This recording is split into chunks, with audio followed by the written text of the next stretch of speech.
నాణ్యమైన సరుకులు ఇవ్వమంటున్నాం. వాళ్ళని చూసేందుకు మేము శాలరీ అడుగుతున్నాము, మాకెంతో వర్క్ ఇస్తున్నారు, అయినా కానీ మేము ఆ వర్క్ చేస్తున్నాం. యాప్లు ఇచ్చారు, వాటిని కూడా మాకు తెలిసిన వాళ్ళు ఉన్నా తెలియని వాళ్ళు ఉన్నా వాళ్ళు పక్కన వాళ్ళు అయినా చెప్పి చేపిస్తున్నారు. మేడమ్స్ ఎప్పుడు రిపోర్ట్లు అంటే అప్పుడు ఇస్తున్నాం. మేము దేనికి వెనకడుగు ఇట్లా, కానీ మాకు శాలరీలు పెంచడానికి జగన్మోహన్ రెడ్డి గారు ఎందుకు వెనకం చేస్తున్నారో మాకు అర్థం కావట్లేదు. మేము కష్టపడుతున్నాం, ఆ కష్టానికి తగ్గ ప్రతిఫలమే అడుగుతున్నాం, కానీ మేము ఎక్కువ ఎవరి జేబుల్లో సొమ్ము అడగట్లేదు, ఎవరింట్లో సొమ్ము అడగట్లేదు. కాబట్టి మా న్యాయమైన కోరికలు మీరు ఆలోచించి తీర్చాలని కోరుకుంటున్నాం. అదేవిధంగా మాకు స్కూల్కి వచ్చే పిల్లలకి క్వాంటిటీ పెంచమని అడుగుతున్నాం. 5 గ్రాముల నూనె ఒక్క పిల్లోడికి వచ్చి 5 గ్రాముల నూనె పులిహోరలోకి ఎలా సరిపోద్దండి?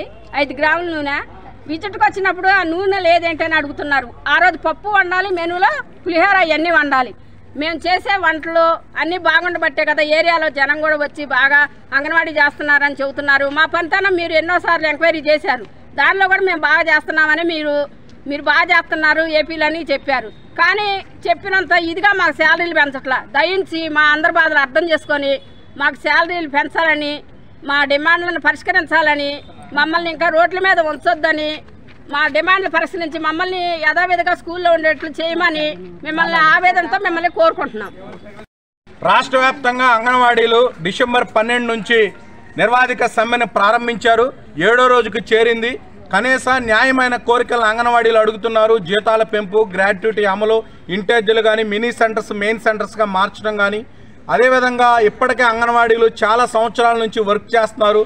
వాళ్ళను కూడా సూపర్వైజర్స్గా ప్రమోట్ చేయాలని చాలా డిమాండ్స్ ఉన్నాయి. ఆ డిమాండ్స్ పరిష్కారం కోసం రాష్ట్ర ప్రభుత్వానికి అనేక సార్లు విన్నపించారు, ఆందోళన నిర్వహించారు. అయినా సరే కనికరం లేని వైసీపీ రాష్ట్ర ప్రభుత్వం అంగన్వాడీలను ఈరోజు రోడ్డు మీదకే తీసుకొచ్చింది. తక్షణమే మంత్రివర్గ ఉపసంఘం భేటీ అయ్యి అంగన్వాడీ యూనియన్స్తో జీతాల పెంపు విషయంలో ముఖ్యమంత్రి గారు ఎన్నికల హామీలో భాగంగా తెలంగాణ కంటే అదనంగా 1000 రూపాయలు మీకు ఇస్తామని చెప్పి ఆ రోజు ముద్దు పెట్టి తల అద్ది ఈరోజు అంగన్వాడీలకి చెప్పిన ఈ రాష్ట్ర ముఖ్యమంత్రి మర్చిపోయి ఈరోజు తాడేపల్లి ప్యాలెస్లో నిద్రపోతా ఉన్నాడు.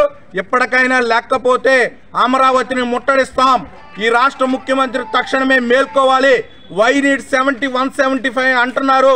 మా అంగన్వాడీ అక్కలో తలుచుకుంటే వై నీడ్ 175 కాదు 7 వస్తాయో రావో తెలుసుకోలేని పరిస్థితి ఉంది.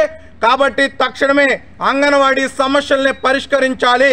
ఈరోజు ఇంతకంటే దుర్మార్గం మరొకటి ఉండదు.